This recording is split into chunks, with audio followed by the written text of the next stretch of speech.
교회의 머리 되시는 하나님 아버지, 주일이 지난 3일간에 하나님의 은혜를 의지하고 살다가 이렇게 예배의 자리에 나오게 하심을 감사드립니다. 이 사순절 기간에 복음의 능력으로 우리의 죄를 깨닫게 하시고 주의 보혈 의지하고 죄와 사망의 법에서 벗어나 새 피조물로 살아갈 수 있는 힘을 얻게 하옵소서. 주님은 고난의 길을 묵묵히 순종하며 걸어가셨는데 영광만, 인정만, 대접만 받으려고 하는 교만한 마음을 버릴 수 있게 도와주옵소서. 주님처럼 낮은 자리에, 섬기는 자리에 서기를 주저하지 않는 참된 그리스도인이 되기 원하오니 하나님 그렇게 우리를 인도하여 주옵소서. 오는 4월 10일 제22대 총선에서 자유민주주의 국가 간과 올바른 안보의식을 갖춘 국회의원들이 선출되게 도와주옵소서. 이번 총선에서 종북 세력이 국회에 입성해 국회의원 신분을 이용해서 얻은 국가 기밀을 유출하며 국방과 안보를 위협하는 일이 발생하지 않도록 우리 대한민국 국회를 지켜주시고 이를 위해 성도들이 깨어 기도할 수 있도록 도와주옵소서. 지금 첨예하게 정부와 대립하고 있는 전공의들의 의료 파업위에 함께하여 주셔서 집단 이기주의에서 벗어나 대화로 원만하게 잘 풀어갈 수 있도록 도와주옵소서. 또한 그로 인한 의료 공백이 길어지지 않게 하시고 생명이 위급한 자들이 신속한 치료를 받을 수 있도록 하나님 도와주옵소서. 주님, 북한이라고 하는 거대한 감옥이 속히 무너지게 도와주옵소서. 북한의 3대 세습 독재와 김일성 일가 우상화, 신격화 제재가 속히 종식되게 하옵소서. 우리 남한과 서방 세계의 소식이 어떤 루트를 통해서든지 알려지게 하셔서 북한 주민들이 주체사상과 거짓에 속지 말게 하시고 저들 안에 내부로부터 무너져 내리게 도와주시기를 원합니다. 동방의 예루살렘이라 불렸던 저 땅에 다시 한번 복음의 부흥이 일어나게 하옵소서. 거리거리마다 세워진 김일성, 김정은 동산이 철거되게 하시고 바로 그것에 교회가, 병원이, 학교가 세워지는 놀라운 일이 일어나게 하옵소서. 속히 평화적인 통일, 복음의 통일 이루어지게 하셔서 마지막 때에 하나님께 귀하게 쓰임받는 우리나라 되게 도와주옵소서. 우리 화도 드림교회 위에 주님 충만히 역사하여 주시고 각 가정마다 함께 하시며 우리에게 예수의 한 마음을 허락하여 주시사 우리가 함께 건강하고 주님 그런 진리 위에 세워진 좋은 교회를 세워나갈 수 있도록 도와주옵소서. 우리 모두가 함께 주의 몸된 교회를 세워나가며 성령 안에서 하나가 되게 도와주옵소서. 올해는 성경 일독을 모두 목표로 하고 있사오니 포기하지 않고 꼭 성경과 가까이 한 해가 되게 하시고 그래서 이 세상 가운데서 주의 복음으로 강하고 담대하게 그리고 거침없이 살아가는 우리 모두가 되게 도와주옵소서. 오늘도 말씀을 전하시기 위해서 단위에 서시는 우리 이원기 목사님을 강한 손으로 붙잡아 주시고 성령 충만케 역사하여 주옵소서. 성령의 두루마기를 입혀주시고 입술에 권세를 허락하여 주셔서 말씀이 선포될 때 바로 이곳에 하나님의 나라가 임하게 도와주옵소서.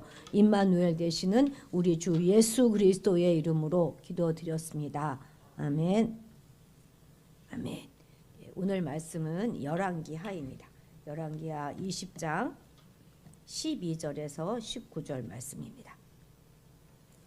열왕기하 20장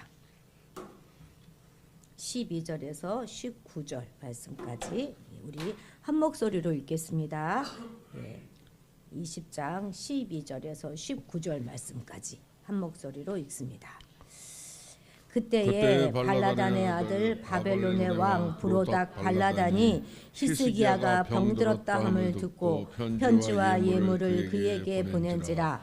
히스기야가 사자들의 말을 듣고 자기 보물고에 금은과 향품과 보배로운 기름과 그의 군기고와 창고의 모든 것을 다 사자들에게 보였는데 왕궁과 그의 나라 안에 있는 모든 것 중에서 히스기야가 그에게 보이지 아니한 것이 없더라. 선지자 이사야가 히스기야 왕에게 나와 그에게 이르되 이 사람들이 무슨 말을 하였으며 어디서부터 왕에게 왔나이까? 히스기야가 이르되 먼 지방 바벨론에서 왔나이다 하니 이사야가 이르되 그들이 왕궁에서 무엇을 보았나이까 하니 히스기야가 대답하되 내 궁에 있는 것을 그들이 다 보았나니 나의 창고에서 하나도 보이지 아니한 것이 없나이다 하더라. 이사야가 히스기야에게 이르되 여호와의 말씀을 들으소서. 여호와의 말씀이 날이 이르리니 왕궁의 모든 것과 왕의 조상들이 오늘까지 쌓아두었던 것이 바벨론으로 옮김바되고 하나도 남지 아니할 것이요 또 왕의 몸에서 날 아들 중에서 사로잡혀 바벨론 왕궁의 환관이 되리라 하셨나이다 하니 히스기야가 이사야에게 이르되 당신이 전한 바 여호와의 말씀이 선하니이다 하고 또 이르되 만일 내가 사는 날에 태평과 진실이 있을진데 어찌 선하지 아니하리요 하니라. 아멘. 이용규 목사님 나오셔서 말씀 전해 주시겠습니다.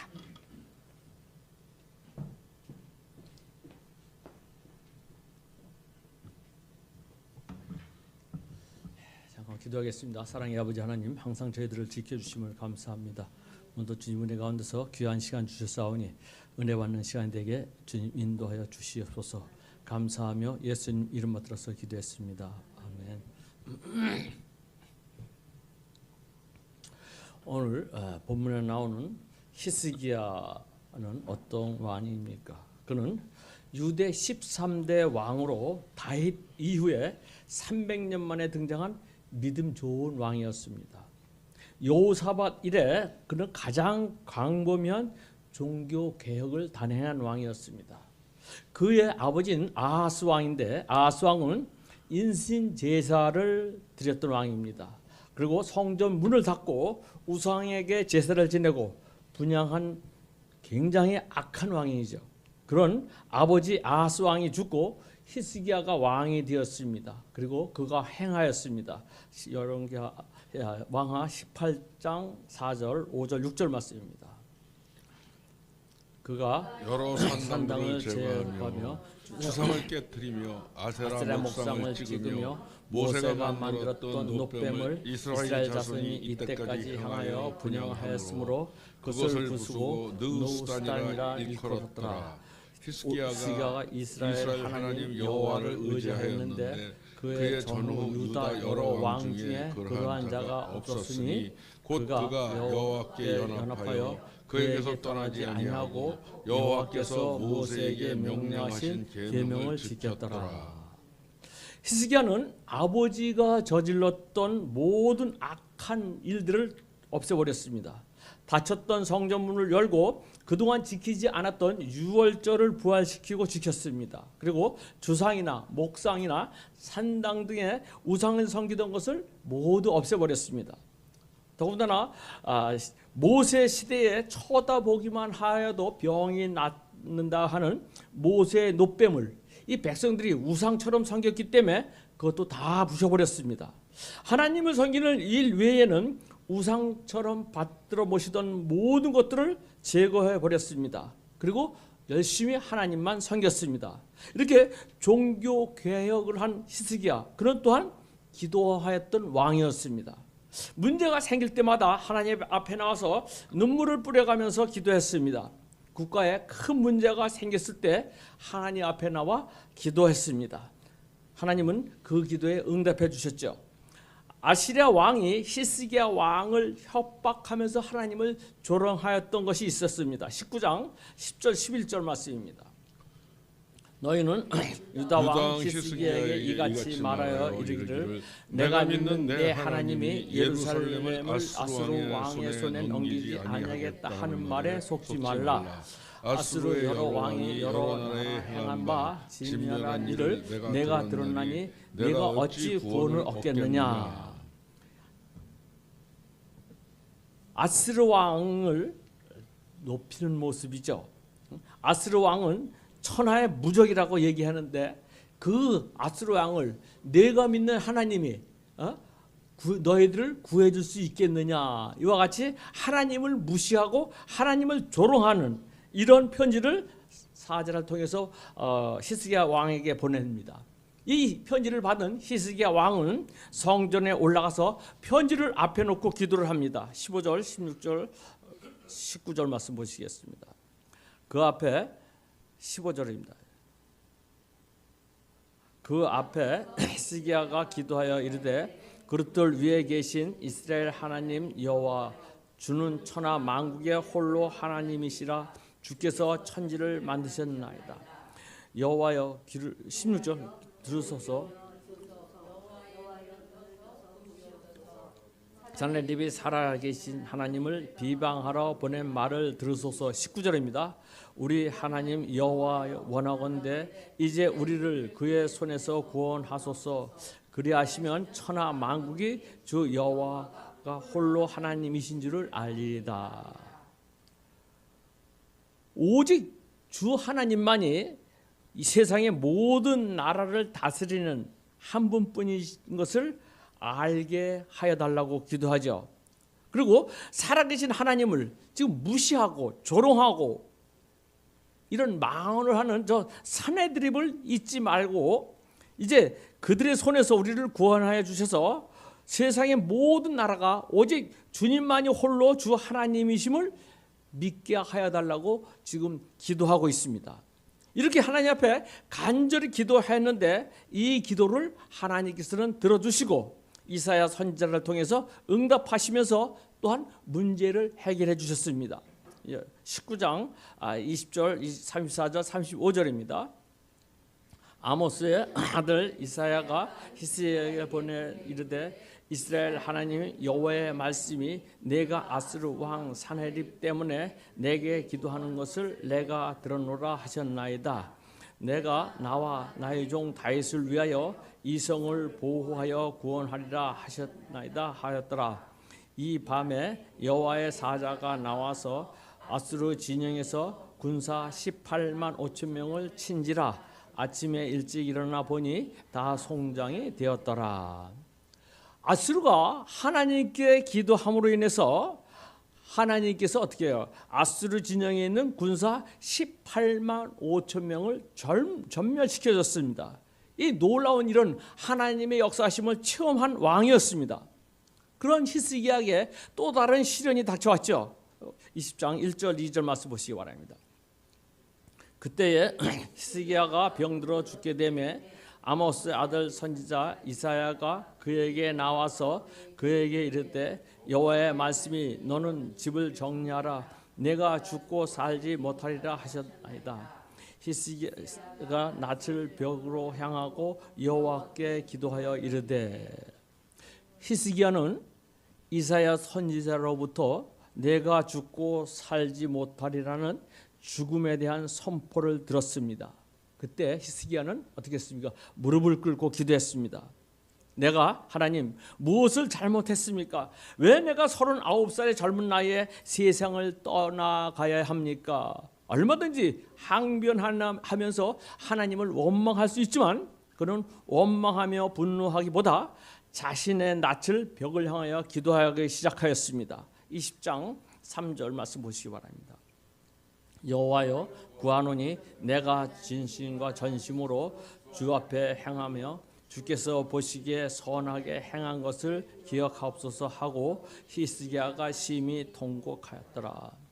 하나님께 왜 나를 일찍 데려가시렵니까 하는 원망보다도 하나님 내가 하나님 앞에 행한 일들을 하나님 기억하여 주시옵소서.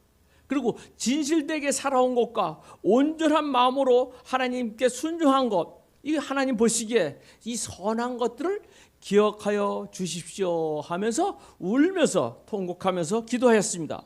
그 결과 하나님은 히스기야의 기도를 들어주셨습니다. 그의 눈에서 흐르는 눈물을 보셨고 그래서 이사야 선지자를 통해서 말씀하시고 계시죠. 5절 6절 말씀 보시기 바랍니다. 너는 돌아가서 내 백성의 주권자 히스기야에게 이르기를 왕의 조상 다윗의 하나님 여호와의 말씀이 내가 내 기도를 들었고 내 눈물을 보았노라. 내가 너를 낫게 하리니 내가 3일 만에 여호와의 성전에 올라가겠고 내가 네 날에 15년을 더할 것이며 내가 너와 이 성을 아스르의 왕의 손에서 구원하고 내가 너를 위하여 또 내 종 다윗을 위함으로 이 성이 보호하리라 하셨다 하라 하였더라. 내가 내 기도를 들었고 내 눈물을 보았다 하시면서 히스기야에게 15년의 생명을 연장시켜 주셨습니다. 이처럼 히스기야는 개인의 위기 때마다 또한 나라의 위기 때마다 기도함으로써 하나님으로부터 해결받은 왕이었습니다. 이렇게 기도하여서 아수르의 침략을 물리치고 기도함으로 죽을 병도 고침을 받고 생명을 연장받게 되었을 때에 바벨론의 왕이 보낸 특사가 히스기야를 방문하였습니다. 12절 말씀입니다. 그때에 12절 말씀.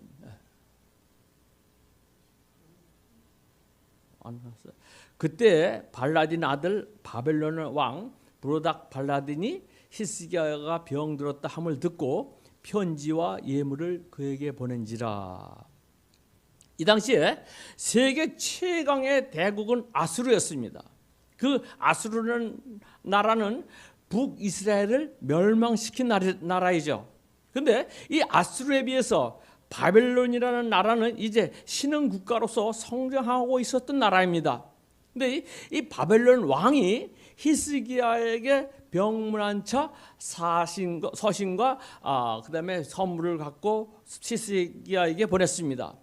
얼핏 보기에는 히스기야의 병문안을 위한 것처럼 보이지만 사실은 유다라는 나라를 침략하기 위한 전략을 탐색하기 위해서 보냈던 것이죠. 그런데 히스기야는 그 사실을 모른 채 그들에게 유다가 소유하고 있던 모든 궁중의 보물을 보여주었습니다. 13절 말씀 보시기 바랍니다. 히스기야가 사자들의 말을 듣고 자기 보물과 금은 한 푼과 보배로운 기름과 그의 군기와 창고의 모든 것들을 다 사자들에게 보였는데 왕궁과 그의 나라에 있는 모든 것 중에서 히스기야가 그에게 보이지 아니한 것이 없었더라. 히스기야는 바벨론에서 보내온 사신들에게 보물 창고에 있는 금은, 그다음에 향유, 그다음에 무기고에 있는 각종 무기들을 그들에게 다 보여주었습니다. 히스기야는 그들에게 궁궐 나라 안에 있는 모든 것을 하나도 빼놓지 않고 보여주었습니다. 사신을 맞이하면서 히스기야는 하나님이 우리나라를 지켜주시고 아수르 군대를 물리쳐 주시고 그리고 자신이 죽을 병에서 하나님이 고쳐주었다는 이야기는 전혀 하지 않고 그저 자기가 다스리고 있는 나라의 부유함만 자랑하면서 이 모든 것들을 보여주었습니다. 이들에게 보물고와 금은 향품과 보배로운 기름과 그의 군기와 창고의 모든 것을 보여주므로 오히려 이들의 욕심을 자극하게 되었습니다. 그들의 생각하기를 이 나라를 내가 침략하여서 저 좋은 모든 보물들을 그리고 무기들을 내 것으로 만들어야지 되겠다는 생각을 갖게 하였던 것이죠. 하나님을 나타나야 할 자리에 자신이 통치하는 나라의 부유함을 가시하면서 자랑한 결과이죠. 히스기야가 하나님의 행하심과 하나님의 능력을 알지 못하는 이 바벨론 사신들에게 오늘날 우리가 최강의 아수르 군대를 물리친 것과 그것은 우리의 힘이 아니라 하나님께서 내가 기도함으로 그 기도를 들어주시고 그날 밤에 하나님께서 천사를 동원하여 아수르 군사 18만 5천 명을 일각에 물리쳐 주셨습니다. 우리는 손 하나 까딱하지 않고 장사만 지냈습니다. 그리고 또 내가 죽을 병에 걸렸을 때에 전적으로 하나님을 향해서 기도하였을 때에 하나님은 나의 기도를 들어주시고 15년의 생명을 연장시켜 주셨습니다. 그 하나님이 오늘날도 우리나라에 역사하시고 우리를 지켜주심이 되어서 우리의 모든 것을 관찰하시니 우리는 하나님이 지켜주시는 나라에게 든든합니다 하고 하나님을 자랑하고 그 하나님의 이야기를 하였다 하면은 그렇다면은 이 바벨론이 침략하려 했던 그런 마음들이 어떻게 됐습니까? 싹 사라졌을 것입니다. 오히려 우리가 이 나라를 침략하였다가는 하나님이라는 무서운 존재에게 우리도 아수르의 군대처럼 당할 수 있겠다라는 생각으로 그 생각을 접었을 것입니다. 그런데 불행하게도 히스기야는 하나님의 이야기는, 하나님이 지켜주신다는 이야기는 하나도 하질 않고 그저 자기가 통치하고 있는 나라의 부유함만 자랑하고 있었던 것입니다. 즉 하나님이 주신 축복의 결과만 자랑하고 있었던 것이죠. 그렇게 하나님의 사람 이사야 선지자가 이 사실을 알고 지금 히스기야 왕에게 찾아와서 물었습니다. 이사야 선지자는 먼저 왕에게, 왕이요, 그들은 어디로부터 온 사신입니까? 물어볼 때 히스기야가 말했죠. 그는 저 먼 나라 바벨론으로부터 온 사람입니다. 그러면 그들은 이 왕궁에서 무엇을 보았습니까? 물어보니까 내 왕궁에 있는 모든 것을 다 보여주었습니다 라고 얘기합니다. 그러자 이사야 선지자는 이렇게 말합니다. 17절 18절입니다. 여호와의 말씀이 나를 이르니 왕궁의 모든 것과 왕의 조상들이 오늘까지 쌓아두었던 것이 바벨론으로 옮긴가 되고 하나도 남지 아니할 것이요 또 왕에서 몸에서 난 아들 중에 사로잡혀 바벨론 왕궁의 환관이 되리라 하셨나이다 하니.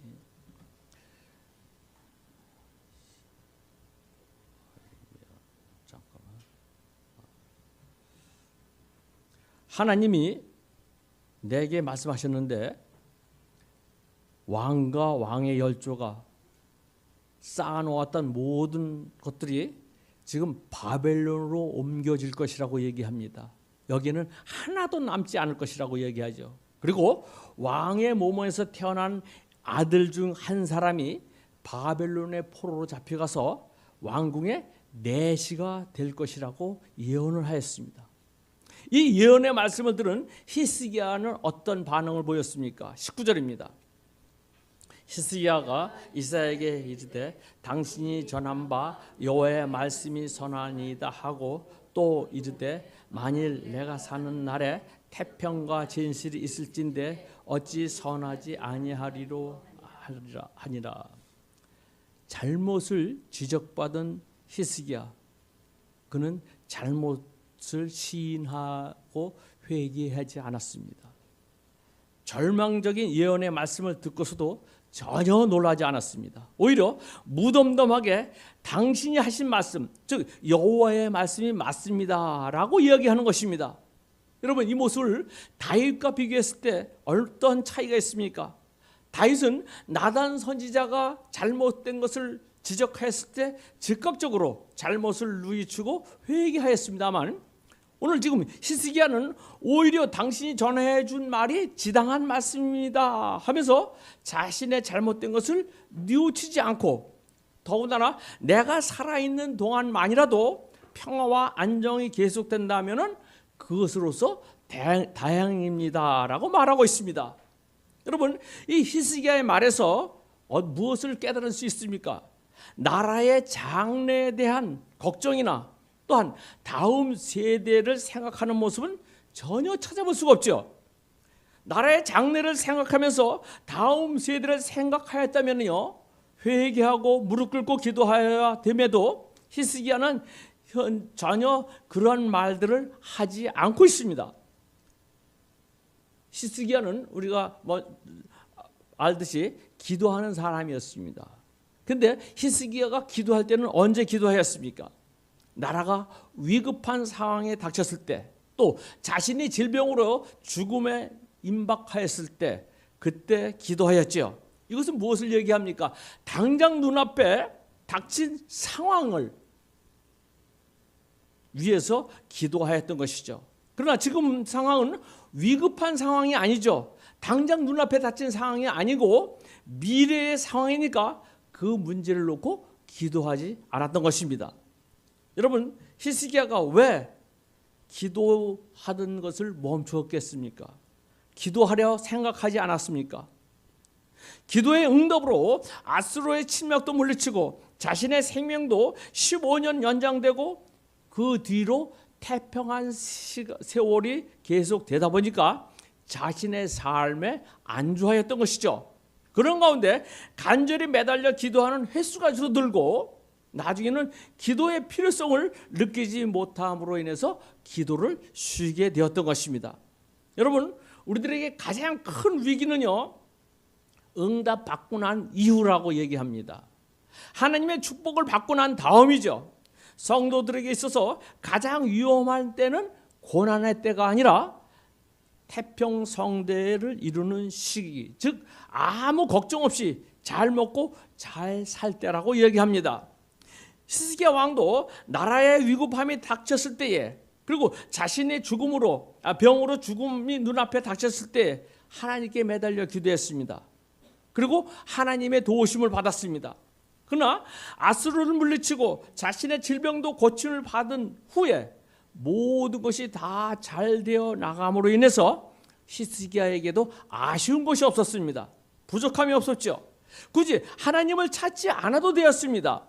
서서히 하나님을 찾는 횟수가 멀어져 갑니다. 그러다 보니까 하나님과의 대화인 기도마저 멀어지게 되면서 나라의 장래와 다음 세대, 즉 후손들의 평화와 행복을 위해서 기도하기를 그치고 뭐라고 얘기합니까? 내가 사는 날 동안 믿음을 지키고 정직하게 살고 하나님이 주신 축복을 누리게 된다면 그것으로 나는 만족합니다라는 이 짧은 생각을 갖고 있었던 것이죠.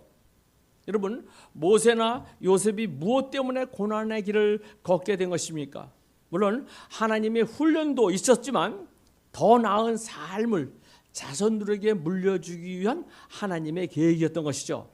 모세를 통해서 출애굽하여 가나안 땅에서 애굽의 종 노릇을 하던 이들에게 더 나은 삶을 살아가게 하기 위해서 모세를 사용하셨습니다. 또 요셉을 통해서 7년의 흉년을 지혜롭게 넘길 수가 있었습니다. 이 모든 것이 다음 세대를 생각한 하나님의 뜻이었습니다. 그런데 지금 히스기야 왕은 전혀 다음 세대를 생각하지 않고 자신의 당대에만 생각하는 이 짧은 생각을 갖고 있는 것이죠.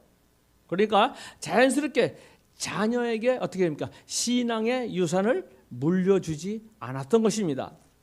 질병 중에 고침을 받고 태어난 아들, 히스기야 아들 므낫세죠. 므낫세에게 신앙의 유산을 물려주지 않은 결과 므낫세는 어떤 왕이 되었습니까? 21장 3절, 5절, 6절입니다.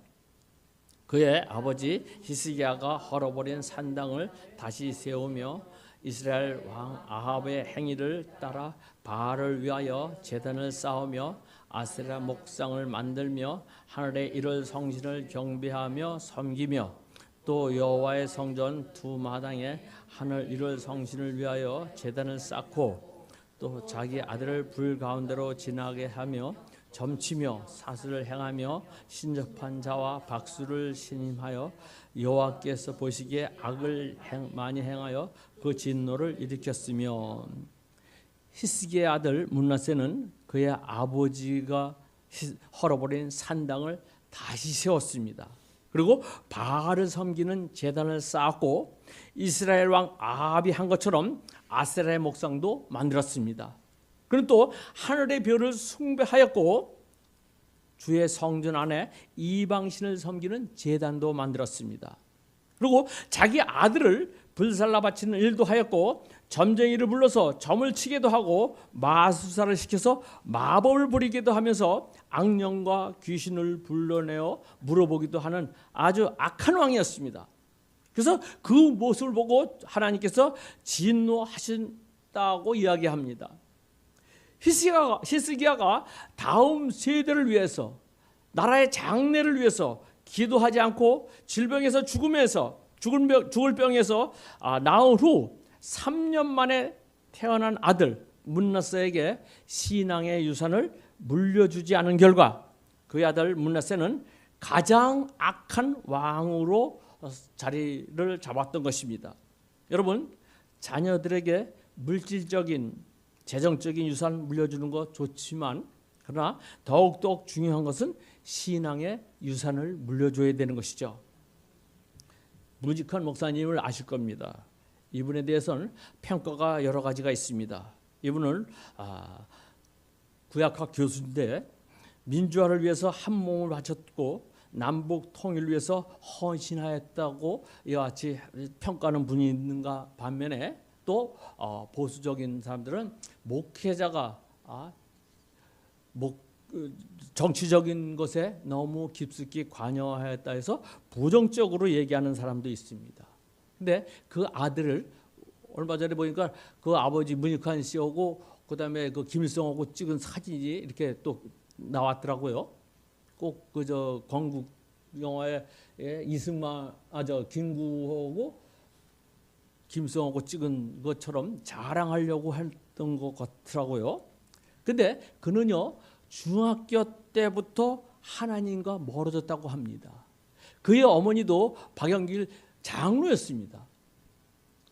목사, 그다음에 장로, 어머니 아버지를 모셨는데 그는 신앙을 유산에 물려주지 않은 고로 인해서 중학교 때까지만 교회에 나가고 그 뒤로 교회와 멀어졌다고 얘기하고 있습니다. 나 혼자 신앙생활하는 것에 만족하시겠습니까? 제 친구들 중에서도 장로와 안수 집사가 있는데 이 친구들 자녀들도 한결같이 교회를 다니지 않더라고요. 즉 신앙의 바톤 터치가 되지 않았던 것입니다. 그래서 저는 저희 손주에게 예수 믿지 않으면 지옥 간다고 얘기하고 유튜브에서 지옥에 대해서 한번 쳐보라 하니까 지옥에 대해서 엄청 많은 것들이 나오죠. 그러니까 얘가 거기 아주 완전히 이렇게 각인이 됐더라고요. 그래서 자살해도 지옥 갑니까? 이렇게 물어보고 그러더라고요. 어떻든 그런 경각심을 가짐으로 인해서 열심히 신앙생활을 하고 있습니다. 분명 우리가 예수님을 잘 믿어서 복받고 평안한 생활을 해야죠. 그렇지만 그것만으로는 만족하면은 분명히 히스기야와 같은 신앙의 소유자가 될 것입니다. 이런 모습을 하나님이 원하지 않고 있는 것이죠. 여러분 신앙뿐만 아니라 국가적으로도 다음 세대에는 더욱 더 살기 좋은 풍요로운 삶을 살기 위해서 얼마나 많은 노력을 하고 있습니까? 우리나라는요 1960년대 즉 자원도 돈도 없는 세계에서 가장 못 사는 나라였습니다. 그 당시 유엔에 등록된 120여 국가 중에 필리핀의 국민소득이 170달러였고 태국이 220달러일 때 한국은 76달러였습니다. 우리보다 국민소득이 낮은 나라는 인도뿐이었습니다. 그야말로 회생할 가능성이 전혀 없는 후진국이었던 것이죠. 국가 경제를 재건하는 데 있어서는 많은 돈이 필요했지만 한국의 돈을 빌려주는 나라는 지구상 어디에도 없었습니다. 결국 서독에 광부와 간호사들을 보내서 1억 4천만 마르크를 빌리게 되었습니다. 서독 광부 서독으로 파견할 광부 500명을 모집하는데 4,600명이 몰렸다고 합니다. 자격 요건은요 고졸 출신이었으나 대학을 나온 학사 출신도 수두룩하였습니다. 면접 볼 때에 손이 고와서 떨어질까 봐 일부러 연탄에 손을 비비가면서 거친 손을 만들기도 하였습니다. 이역 만리 태국 땅 서독에 도착한 광부들은 지하 1000m 이상 깊은 땅속에서 10시간 넘는 고된 작업을 했습니다. 또 같이 파견됐던 간호사들도 힘든 나날을 보냈습니다. 외딴 지역 병원에 뿔뿔이 흩어져서 전체가 굳어져 버린 시체를 이리저리 굴리면서 닦아야만 했던 것이죠. 이와 같이 국내 사정은 더 어려웠습니다. 어머니들은 서울 간 자식들의 학비를 보태주려고 아끼던 머리카락을 잘랐습니다. 또 여공들은 열악한 환경 속에서 가발과 공작품을 만들어서 힘들게 노력했습니다. 전국적인 쥐잡기 운동으로 거둬들인 쥐털로 일명 코리안 밍크라는 제품을 만들어서 수출도 하였습니다. 그 결과 1965년 우리나라는 수출 1억 달러라는 경이로운 기적을 이뤘습니다. 세계가 놀랐죠. 그래서 한강의 기적이라고 부르면서 우리를 주목하게 되었습니다. 지금 세대가 누리는 풍요로움 뒤에는 우리의 선조들이 피와 땀의 결과인 것이죠. 소득에 파견된 간호사들이나 광부들의 목숨을 담보로 또 월남에서 싸운 용사들과 뜨거운 중동 지역에서 수고한 산업 역군들, 그들이 있었기에 오늘날 우리 민족이, 우리나라가 선진국 대열에 올라설 수가 있었던 것이죠. 이것은 무엇을 얘기합니까? 당장 내 생활의 편안함 그것보다도 모든 고통을 이겨낼 수 있었던 것은 다음 세대에게 풍요로운 삶을 물려주기 위함이었던 것이죠. 그러나 히스기야는 종교 개혁을 하였고 기도로서 위급함에서 하나님을 도움을 구했습니다만 그때마다 하나님이 도와주셨습니다. 그러나 평안한 삶 가운데 기도의 필요성을 느끼지 않고 기도하지 않으므로 나라의 장래를 또한 다음 세대에게 더 좋은 삶을 물려주려고 기도하지 않은 결과 바벨론에 의해서 멸망되었던 것을 역사가 기록 사실을 이야기해주고 있습니다. 히스기야는 인생의 위기를 만났을 때 기도로서 하나님께 문제 해결을 받았습니다. 그런데 나라의 위급함에서 건짐을 받고 죽을 병에서 건짐을 받고 그 이후에 평안한 삶의 생활 속에서 기도의 무릎을 꿇지 않은 결과 나라의 장래를 위해서 다음 세대를 위해서 기도하지 않은 결과 결국 바벨론에게 망하게 되었던 것을 볼 수 있습니다. 여러분, 그래서 이 시대에 가장 필요한 것은 기도인 것입니다. 기도를 아무리 강조해도 부족한 것, 아무리 강조해도 과하지 않습니다. 변화산상에서 예수님께서 어떤 때 변화가 되었습니까? 기도할 때 변화가 되었죠. 누가복음 9장 29절입니다. 기도하실 때에 용모가 변화되고 그 옷이 휘어져 광채가 나더라. 기도하실 때에 예수님의 용모가 변화되고 그 옷이 휘어져 광채가 났다고 얘기하고 있습니다. 어느 목사님이 좋은 비유를 얘기하셨더라고요. 우리가 매일같이 기도하면은 하나님과 우리의 관계가 탱탱하게 바로바로 연결될 수 있고 끈이 기도의 끈이 이렇게 직접적으로 연결될 수 있는데 우리가 기도를 쉬게 되면은 그 끈이 느슨해져 갖고 한참을 기도할 때에 기도하고 나서야 그 끈이 하나님께 연결될 수 있다는 비유의 말씀을 하시고 있는데 적절한 비유인 것 같습니다.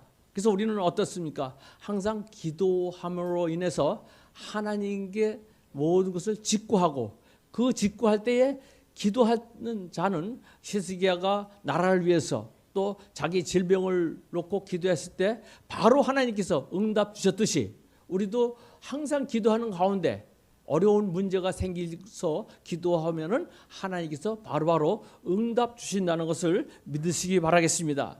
그래서 우리는 나라와 민족을 위해서 기도해야지 됩니다. 그리고 우리 화도 드림교회 장래를 위해서도 항상 기도해야지 되는 것입니다. 그리고 각종 질병으로 고생하십니까? 질병으로 고침받기 위해서도 기도해야지 되는 것이죠.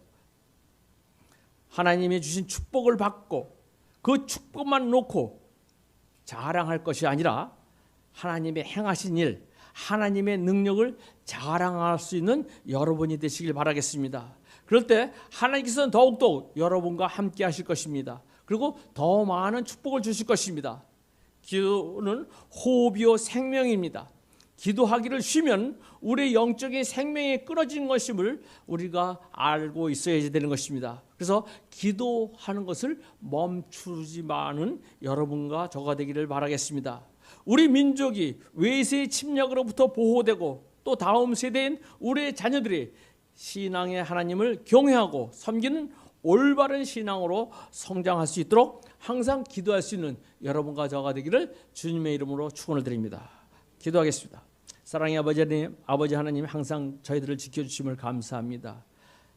기도에 쉬는 죄를 범하지 않겠다는 사무엘 선지자의 말씀처럼 저희들도 기도에 쉬는 죄를 범하지 않도록 항상 저희들을 자극하여 주시고 깨우쳐 주시옵소서. 그래서 항상 하나님께 기도함으로 모든 문제들이 해결받을 수 있는 저희들에게 인도하여 주시옵소서. 감사하며 예수님 이름 받들어서 기도했습니다. 오늘 들은 말씀 기억하시면서 함께 기도하겠는데요. 우리는 자랑 많이 하죠. 부모님들 자식 자랑 많이 하고 돈 가진 건 별로 없으니까 그거 자랑할 건 별로 없을 거고 그렇죠? 이것저것 많이 자랑하는데 또 내가 얼만큼 잘하고 있는가 이런 것도 자랑하는데 그걸 자랑할 게 아니죠. 우리가 자랑할 것은 오직 하나님 아버지 우리를 위하여 당신의 목숨을 내어주신 예수님을 자랑해야 할 것입니다. 우리 사는 인생에 하나님만 자랑하며 살게 해주십시오. 이렇게 우리 기도합시다. 내가 가진 모든 것 진짜 하나님이 훅 불어버리면 다 날아갈 것들이잖아요. 그죠? 그러니까 우리 하나님만 자랑하며 살겠습니다. 그런 기도를 좀 드리시고요. 그리고 사무엘이 기도했던 것처럼 기도를 쉬는 죄를 짓지 않게 해주십시오. 이렇게 기도합시다. 어떤 위기에 닥쳤을 때 그때만 기도하는 것이 아니라 늘 우리의 기도가 우리의 삶이 되어야 하겠습니다. 기도가 그냥 우리 일상이 될 수 있도록 주님 그렇게 기도해야 될 것입니다. 그렇게 부모가 그렇게 기도하는 모습을 보고 자란 아이들도 그렇게 커서 기도할 것입니다. 말씀하신 것처럼 정말 부모가 아무리 신앙이 있어도 자녀들이 신앙생활을 하지 않는 가정 참 많아요. 정말 많습니다. 근데 여기 지금 그렇죠. 두 자녀들과 두 가정에 나오셨는데 끝까지 이렇게 신앙 안에 있게 하기 위해서는 부모가 기도해야 되는 것이죠. 그래서 우리가 기도해서 신앙의 그 바톤 터치를 잘할 수 있는 그런 우리가 되기 위하여 더 열심히 기도하고 어떤 상황이 될지라도 늘 주의 이름을 부르는 자들이 되기 위하여 기도하시겠습니다. 세 번째는 이제 이번 주에 반장 선거가 있는데요. 우리 교회에서 반장을 너무 여러 명이 나갔어요. 지금 윤시은, 사공수와 허은솔 또 하나 있는데 최가온이 이 네 명이 다 지금 반장에 나가서 이번 주에 이제 이게 다 결정이 됩니다. 내일 아마 이제 은솔이가 결정이 되고 금요일 날 나머지는 결정이 될 것 같아요. 네, 정말 우리 믿는 자들은 이렇게 리더가 되어야 돼요. 리더가. 정말 그래서 반에 선한 영향을 끼칠 참 교회가 반장을 위해서 기도해 주는 교회가 어디 있겠습니까, 그죠? 이게 좋은 교회죠. 뿐만 아니라 이제 이들이 반장이 될 뿐만 아니라 그것을 바라보고 있는 동생들이 또 그렇게 또 리더가 돼서 세워지고 이것에서 잘 훈련받아서 이제 이 사회에 나가서 리더가 될 수 있도록 이제 우리 그것을 위해서 이 세 가지를 위해서 우리 간절히 기도하겠습니다. 우리 아이들이 참 예쁘게 잘 변하고 있어요. 오늘 저 깜짝 놀랐잖아요. 갑자기 은빈이 들어와서 목사님 오늘 공부해도 돼요? 이러고 들어온 거 아세요? 진짜 얼마나 예쁜지. 어제는 제가 은빈이 보고 울컥했잖아요. 갑자기 눈을 딱 들었는데 은빈이가 제 앞에 서 있는데요. 너무 단정하게 예쁜 모습으로 교복 입으면 처음 봤거든요. 딱 서 있는데 너무 예쁜 거예요. 야 진짜 제가 어저께 감동을 먹었는데 어제 오늘 은빈이가 너무 재미있게 신나게 공부가 너무 재밌어요. 이런 게 막 몸에 배어지는 걸 그걸 느꼈어요. 이렇게 다 변화되고 있는 그 모습들이 너무 이쁘잖아요. 우리 대영이도 지금 학원 갔다 지금 이게 지금 올 시간입니까? 근데 와서 이렇게 예배드리고 이 대빨 나온 우리 기훈이도 예배드리고 자 그러고 있는 이 모습들이 너무나 예쁜데 이 아이들이 이 예쁜 모습으로 잘 자라서 이 사회의 리더가 될 수 있기를 위해서 기도합시다.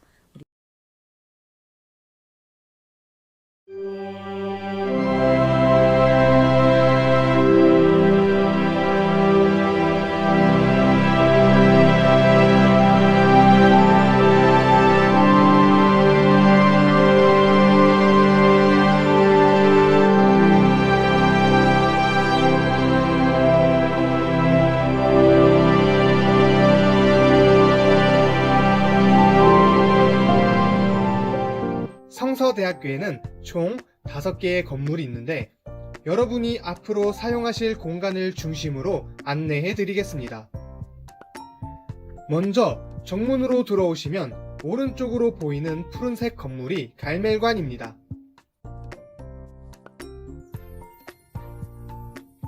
저희 대학원은 갈멜관 3층에서 채플과 신학대학원 수업이 있습니다.